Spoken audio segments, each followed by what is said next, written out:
Welcome back. अच्छा, तो हमने देखा कि सेल मेम्ब्रेन की कंपोजिशन क्या थी। ठीक है, फॉस्फोलिपिड्स का क्या फंक्शन था, इंपॉर्टेंस थी, प्रोटीन्स की क्या इंपॉर्टेंस थी, उसके अलावा सेल्स आपस में कम्युनिकेट कैसे करते थे। अभी हम देखेंगे जो है सेल मेम्ब्रेन के अक्रॉस ट्रांसपोर्टेशन कैसे होती है सब्सटेंसेस की। ठीक है, तो ट्रांसपोर्ट अक्रॉस सेल मेम्ब्रेन जो है दो टाइप की हो सकती है। मेनली जो है एक्टिव ट्रांसपोर्ट हो सकती है और पैसिव ट्रांसपोर्ट हो सकती है। एक्टिव ट्रांसपोर्ट जो है वो फर्दर दो टाइप्स की हो सकती है, प्राइमरी एक्टिव ट्रांसपोर्ट और सेकेंडरी एक्टिव ट्रांसपोर्ट। ठीक है, अच्छा, एक्टिव ट्रांसपोर्ट में ये होता है कि एटीपी यूटिलाइज होता है। अगर डायरेक्टली यूटिलाइज हो तो उसको प्राइमरी एक्टिव ट्रांसपोर्ट बोलते हैं, और अगर इनडायरेक्टली यूटिलाइज हो रहा है तो उसको सेकेंडरी एक्टिव ट्रांसपोर्ट बोलते हैं। ये हम अलग अलग से देखेंगे। ठीक है, जो पैसिव ट्रांसपोर्टेशन है उसमें डाउन द कंसंट्रेशन ग्रेडियंट होता है। ठीक है, डाउन द कंसंट्रेशन ग्रेडियंट वो चीज़ डिफ्यूज़ करता है, परमिएबल है तो। ठीक है, तो वो अगर परमिएबल है सेल मेम्ब्रेन उसके लिए तो उसको सिंपल डिफ्यूजन बोलेंगे। ठीक है, लेकिन अगर परमिएबल नहीं है, ठीक है, हाइड्रोफिलिक सब्सटेंस के लिए है तो उसके लिए कोई चैनल होगा। ठीक है, कैरियर मीडिएटेड ट्रांसपोर्ट होगा, कोई कैरियर होगा। ठीक है, तो उसको फैसिलिटेटेड डिफ्यूजन बोलते हैं। ठीक हो गया, ये दो टाइप से पैसिव ट्रांसपोर्ट की। तो पहली हम देखेंगे, देखिए सिंपल डिफ्यूजन क्या चीज़ है। सिंपल डिफ्यूजन जो है, सिंपल डिफ्यूजन में ऐसे होता है जैसे देखिए यहाँ पे ये वाटर कंटेनर है ना, इधर परमिएबल मेम्ब्रेन है। ठीक है, और आप यहाँ पे कोई कलर डाई जो है वो डाल देते हैं, इस साइड पे डाल देते। इधर कलर डाई जो है आपका, उसका कंसंट्रेशन ज़्यादा है और ये जो मेम्ब्रेन है ये परमिएबल है, तो ये डिफ्यूज़ करके हाई कंसंट्रेशन से लो कंसंट्रेशन की तरफ यहाँ चला जाएगा। ठीक है, और थोड़े से टाइम के बाद ये देखिए टिक टिक टिक, थोड़े से टाइम के बाद ये पूरा जो है इस साइड पे भी आ गया। ठीक है, तो ये डिफ्यूज़ हो गया, सिंपल डिफ्यूजन। सिंपल डिफ्यूजन जो है ट्रांसपोर्ट अक्रॉस सेल मेम्ब्रेन में वाहिद है जो नॉट कैरियर मीडिएटेड है, इसमें कैरियर की ज़रूरत नहीं है। ये उन सब्सटेंसेस का होगा सेल के केस में, उन सब्सटेंसेस, वो सब्सटेंसेस सिंपल डिफ्यूज़ कर सकते हैं जो हाइड्रोफोबिक है। ठीक है, या लाइपोफिलिक है, जैसे ऑक्सीजन था, कार्बन डाइऑक्साइड था और स्टीरॉयडल हार्मोन्स थे। ठीक है, ऑक्सीजन कार्बन डाइऑक्साइड आपके रिस्पायरेटरी में बहुत ज़्यादा, रिस्पायरेटरी सिस्टम जब हम करेंगे वहाँ पे ऑक्सीजन और कार्बन डाइऑक्साइड की डिफ्यूजन ही होती है, सिंपल डिफ्यूजन होती है क्रॉस मेम्ब्रेन। क्यों होती है? क्योंकि वो लाइपोफिलिक है। ठीक है, इसमें कैरियर की ज़रूरत नहीं है। सिंपल डिफ्यूजन में क्या है, कैरियर की ज़रूरत नहीं है आपको, और ये डाउन इलेक्ट्रोकेमिकल ग्रेडियंट होता है। अच्छा, कंसंट्रेशन ग्रेडियंट का तो आपको पता है। अब इलेक्ट्रोकेमिकल ग्रेडियंट क्या बोला होता है, देखिए सिंपल डिफ्यूजन में तो इलेक्ट्रोकेमिकल ग्रेडियंट की ज़रूरत नहीं है, सिंपल ग्रेडियंट की ज़रूरत है।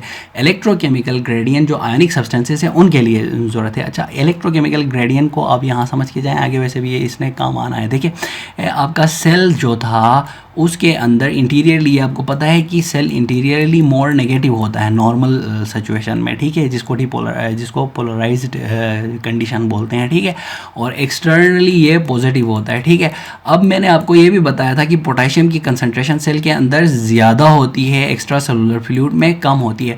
अब पोटेशियम की कंसंट्रेशन ग्रेडियंट को देखिए आप अगर, तो पोटेशियम इंट्रा सेलुलर फ्लूइड में ज़्यादा है, एक्स्ट्रा सेलुलर फ्लूइड में कम है। तो पोटेशियम हम क्या कंसंट्रेशन ग्रेडियंट को देखिए, ये बाहर पुश हो रहा होगा। ठीक है, ये डिफ्यूजन जो है इसकी डिफ्यूजन की कैपेसिटी बाहर की तरफ होगी, ई फ्लक्स की तरफ होगी। ई फ्लक्स कहते हैं बाहर निकलने को। ठीक है, लेकिन आप अगर चार्ज को देखें तो ये चार्ज इंट्रासेलुलर नेगेटिव चार्जेस है ना, तो ये नेगेटिव चार्जेस इलेक्ट्रोस्टैटिक इंट्रैक्शन से इसको अंदर रखने की कोशिश करेंगे, इसको अंदर खींचेंगे, बाहर वाले को भी अंदर लाने की कोशिश करेंगे। तो ये दोनों फोर्सेस, दो फोर्सेस इस पे लग रही है। पोटेशियम पे एक केमिकल ग्रेडियंट है जिसको कंसंट्रेशन ग्रेडियंट बोलते हैं, वो उसको बाहर पुश कर रही है, और एक इलेक्ट्रिकल ग्रेडियंट है जिसको अंदर खींच रही है। तो इन दोनों को मिला के जो नेट फोर्स बनेगी और ग्रेडियंट बनेगा उसको बोलते हैं इलेक्ट्रोकेमिकल ग्रेडियंट। ठीक है, सिंपल डिफ्यूजन जो है वाटर इनसॉल्युबल सब्सटेंसेस के होता है, तो ये केमिकल ग्रेडियंट को देखेगा, सिर्फ कंसंट्रेशन ग्रेडियंट को देखेगा। ठीक है, तो ये डाउन हिल मूव करेगा, बाकी not require metabolic energy, therefore ये पैसिव है। तो तीन प्रॉपर्टीज हो गई सिंपल डिफ्यूजन के, नॉट कैरियर मीडिएटेड है, डाउन द इलेक्ट्रोकेमिकल ग्रेडियंट है, और पैसिव है, इसमें जो है आपको एनर्जी की ज़रूरत नहीं है। अच्छा, दूसरा देखिए इसके बारे में आपको फिक्स लॉ का पता होना चाहिए। फिक्स लॉ क्या चीज़ है, देखिए ये आपको बताता है डिफ्यूजन को मेयर कैसे करना है, रेट ऑफ डिफ्यूजन को मेयर कैसे करना है। ये जे जो है फ्लक्स को शो कर रहा है, फ्लो को। ठीक है, फ्लो फ्लक्स जो है ये क्या कहते हैं, आप इसको कह सकते हैं डिफ्यूजन कह सकते हो। ठीक है, ये इक्वल होता है पी जो है परमिएबिलिटी है, ए सरफेस एरिया है और ये कंसंट्रेशन ग्रेडियंट है, ठीक है, कंसंट्रेशन डिफरेंस है। अब यहाँ पे देखिए अगर यहाँ पे C1 है, यहाँ पे C2 है, तो इन दोनों के दरमियान कंसंट्रेशन डिफरेंस कितना है, ये डिफ्यूजन इस पे डिपेंड करता है कि कंसंट्रेशन ग्रेडियंट कितना है, यानी डिफरेंस कितना है। दूसरा सरफेस एरिया कितना है, इस पे डिपेंड करता है डायरेक्टली, ठीक है। और तीसरा परमिएबिलिटी पे डिपेंड करता है कि ये सेल में ये जो दरमियान में मेम्ब्रेन है ये कितना परमिएबल है, ठीक है। ये फिक्स लॉ जो है ये बहुत ज़्यादा इंपॉर्टेंट है डिफ्यूजन ऑफ सब्सटेंसेस को समझने के लिए, और ये cardio vascular system, respiratory system, ठीक है, और आपका जो क्या कहते हैं एब्जॉर्प्टिव सिस्टम है, डाइजेस्टिव सिस्टम, वहाँ पे फिक्स लॉ यूज़ होता है डिफ्यूजन को बढ़ाने के लिए, ठीक है। किस तरह यूज़ होता है, सरफेस एरिया को इंक्रीज़ किया जाता है, ठीक है। अच्छा, उसके अलावा परमिएबिलिटी को इंक्रीज़ किया जाता है, वो मेम्ब्रेन्स ऐसे रखे जाते हैं कि परमिएबिलिटी इंक्रीज़ हो। जैसे विलाई है, वहाँ पे सरफेस एरिया इंक्रीज़ करने के लिए आपके लंग में एल्व्यूलाई बनाए गए हैं सरफेस एरिया इंक्रीज़ करने के लिए। फिर वहाँ पे वाटर एयर इंटरफेस होता है जो आपके परमिएबिलिटी कोफिशिएंट को वो जो है इंक्रीज़ करता है, परमिएबिलिटी को इंक्रीज़ करता है, ठीक है। और कंसंट्रेशन ग्रेडियंट तो हम बाहर से जितनी ऑक्सीजन ले रहे हैं या न्यूट्रिएंट्स ले रहे हैं उसी से बनेगा, ठीक है। अब देखिए कुछ क्वेश्चंस, इससे हम सारा वो रिव्यू हो जाएगा इंशाल्लाह। Define the equation use to determine the rate at which molecule diffuse through और गैस आर सोल्यूशन। तो इसमें आपको फिक्स लॉ दोबारा से देखना है। देखो डिफ्यूजन जो है वो डायरेक्टली प्रोपोर्शनल है परमिएबिलिटी के, सरफेस एरिया के और कंसंट्रेशन ग्रेडियंट के। ये तीन चीज़ें आपको पता हो, दैट इज़ एनफ, ठीक है। अच्छा, describe how cardiovascular system, GI system and respiratory system take advantage of fix law.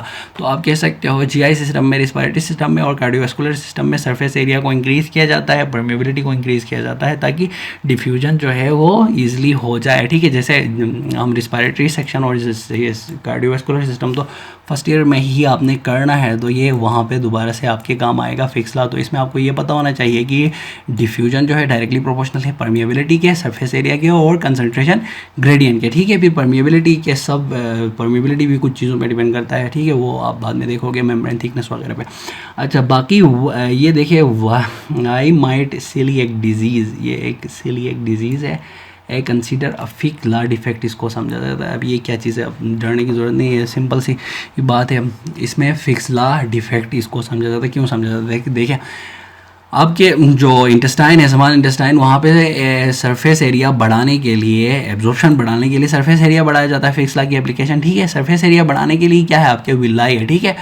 एक चीज़ होती है विलायर एट्रोफी। विलायर एट्रोफी किस चीज़, विलायर एट्रोफी कहते हैं किसी नंबर ऑफ सेल्स का डिक्रीज हो जाना या साइज ऑफ सेल्स का डिक्रीज होके टिश्यू जो है उसका साइज डिक्रीज हो जाना और फंक्शन डिक्रीज होने को एट्रोफी बोलते हैं, ठीक है। Atrophy is caused by gluten. देखिए ये ग्लूटीन क्या चीज़ होता है, ग्लूटीन ग्रेन्स के अंदर एक प्रोटीन होता है, ठीक है। ये ग्लूटीन विलाई के अंदर जाके एट्रोफी को इंड्यूस कर सकता है, ठीक है। एट्रोफी को इंड्यूस करेगा तो क्या होगा, सेल की एपोप्टोसिस होकर डेथ होकर विलाई के सेल्स छोटे हो जाएंगे, मतलब विलाई छोटे हो जाएंगे, या विलाई के सेल्स ही श्रिंक होकर छोटे हो रहे होंगे, ठीक है।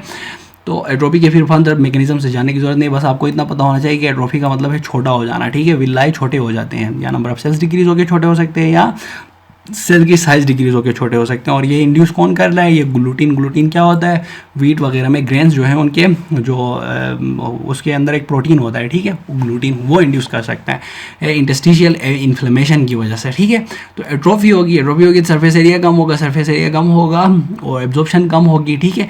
एब्जॉर्प्शन कम होगी, उसी को कहते हैं सीलिएक डिजीज़ की सिम्टम्स क्या होगी, देखिए इम्पेयर्ड न्यूट्रिशनल एब्जॉर्प्शन की वजह से वेट लॉस होगा और क्या होगा, अच्छा क्रोनिक डायरिया हो सकता है, ठीक है।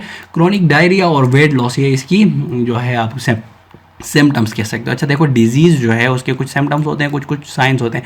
सिम्टम्स वो चीज़ें होती है जो पेशेंट फील कर रहा होता है, ठीक है, वो सिम्टम्स होती है। और साइंस ये चीज़ें होती है जो आप एज अ फिजिशियन चेक करके मेयर करते हो, ठीक है। साइंस जैसे वाइटल साइंस में रिस्पिरेटरी रेट है, आप देखते हो कितना है, हार्ट रेट है, आप देखते हो कितना, टेम्परेचर कितना है, ठीक है, ब्लड प्रेशर कितना है, ये साइंस है। सिम्टम हो कैसे फील कर रहा है, ठीक है, मतलब उसे डायरिया हो रहा है तो वो कर रहा है ना डायरिया, अच्छा। और इसी तरीके से उसके सर में दर्द हो रहा है, ये सिम्टम्स है, ठीक है। तो सिम्टम्स और साइड में डिफरेंस। अच्छा देखें फिजियोलॉजी की इंपॉर्टेंस क्या है फर्स्ट ईयर में, इसको क्यों रखा गया है। फिजियोलॉजी को फर्स्ट ईयर में इसीलिए रखा गया है कि आप जो है बॉडी के अंदर जो नॉर्मल प्रोसेसेस हो रहे हैं, जो फिजिक्स अप्लाई हो रही है नॉर्मल बॉडी फंक्शनिंग में, वो आपको समझ आ जाए। फिर जो बाद में आप डिजीज़ की अंडरलाइंग मैकेनिज्म क्या है वो आपको इसलिए समझ आ जाएगी इसी के बेस पे। ये यानी ये आपको लैंग्वेज प्रोवाइड करेगी पैथोलॉजी समझने के लिए और फार्माकोलॉजी समझने के लिए। देखिए हमारे बॉडी के अंदर जितने प्रोसेस हो रहे हैं उनको या हम इंक्रीज़ करते हैं बाहर से कोई चीज़ देके, या डिक्रीज़ करते हैं। कोई नया प्रोसेस इनिशिएट हम नहीं कर सकते हैं। तो नॉर्मल प्रोसेस अगर आपको समझ आए हैं पहले से, तो इंक्रीज डिक्रीज होने की वजह से ही डिजीज़ हो रहा होगा वो आपको ईज़िली समझ आ जाएगा। और फिर उसको मैनेज करने के लिए फार्मा आप यूज़ कर रहे हो तो वो आपको समझ आ जाएगा।